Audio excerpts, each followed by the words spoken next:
This Sunday is Easter, praise the Lord, and is also the unofficial kickoff to spring.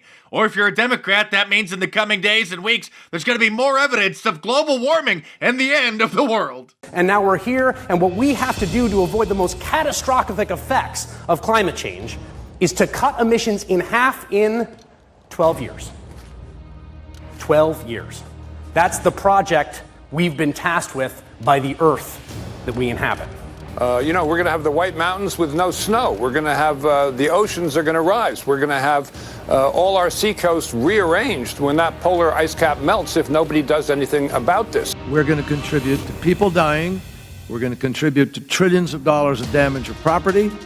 And we will change the face of life on this planet. And again, there's not much debate around this. Another degree Celsius, and some scientists say another half a degree Celsius, and the scientific term is we are screwed. What could amount to genocide if we allow things to go as they are. The reports aren't just, hey, it's going to get bad. The reports are people will die. Millions and millions and millions of people will die. You know, if you care about gender equality, you know, some of the most recent studies, including Paul Hawken in The Drawdown, was talking about how one of the best ways to address our climate crisis was to educate women and advocate for their reproductive rights. That's a direct line of intersection between these two movements, because climate change is that thing, is that umbrella crisis, that it is more than what we have ever successfully communicated it. The truth about the climate crisis is still inconvenient. The water cycle is disrupted, so we get these rain bombs. The ice starts melting faster. Rain bomb is what they're calling it. Yeah, that's what some scientists are calling them now, yeah. There will be people who can no longer live in the cities that they call home today. There is food grown in this country that will no longer prosper in these soils. There's going to be massive migration of tens or hundreds of millions of people from countries that are literally uninhabitable or underwater, that are above the sea right now. We face catastrophe and crisis on this planet, even if we were to stop emitting carbon today, right now, at this moment. These horrible consequences the scientists are predicting. How did you find the moral courage to rise up and solve this?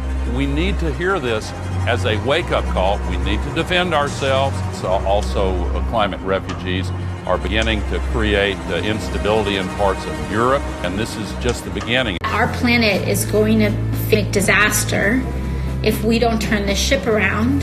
And so it's basically like there's scientific consensus that the lives of children are going to be very difficult. And it does lead, I think, young people to have a legitimate question. You know, is it okay to still have children? It's because of climate change that's largely man-made. Our burning of fossil fuels is damaging planet Earth, and the time to stop it is running out. By the end of the century, climate change could shrink the U.S. economy by hundreds of billions of dollars. People are dying. They are dying. And the response across the other side of the aisle is to introduce an amendment 5 minutes before a hearing in a markup. This is serious. This should not be a partisan issue. This is about our constituents and all of our lives. Iowa, Nebraska, broad swaths of the Midwest are drowning right now, underwater. Farms, towns that will never be recovered and never come back. This is about our lives. This is about American lives. And it should not be partisan. Science should not be partisan.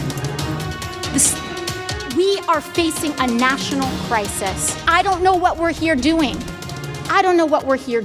There is an urgency felt like never before in a rising generation of Americans and across the world who realize that the clock is ticking and getting close to running out. The clock is ticking. Well, thank God, because after this long winter, I'm really looking forward to hitting the beach. It's not all fun and games, though. Paranoid delusions about man-made global warming is having real-world consequences. New York City Mayor Bill de Blasio banned all of the public schools from serving the kids meat on Mondays, not just to make them vegetarians for their supposed health, but to stop global warming. There is even a Meatless Monday YouTube channel dedicated to promoting what they're calling the Meatless Monday movement in order to cut down on greenhouse gases. They say if the entire planet gives up eating meat just one day a week, by the year 2050, we'll reduce greenhouse gas emissions by 1 gigaton. But according to world-renowned expert Alexandria the Communist Cortez, the planet's not going to be around by 2050.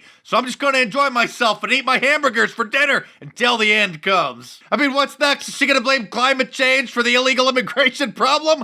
Oh, wait, what's this? Crazy Eyes Cortez blames migrant crisis on climate change. You know, after this long winter and the polar vortex in MAGA country and snow in Southern California, I'm ready for spring. And to celebrate, I've released my brand new I Love Global Warming t-shirt. Order yours from my online store at MarkDice.com or click the link in the description below. Like all of my shirts, it's available in a t-shirt, long sleeve, and a hoodie for those cold winter nights. And you can also get it in a variety of different colors as well. So head on over to MarkDice.com or click the link in the description below and check it out.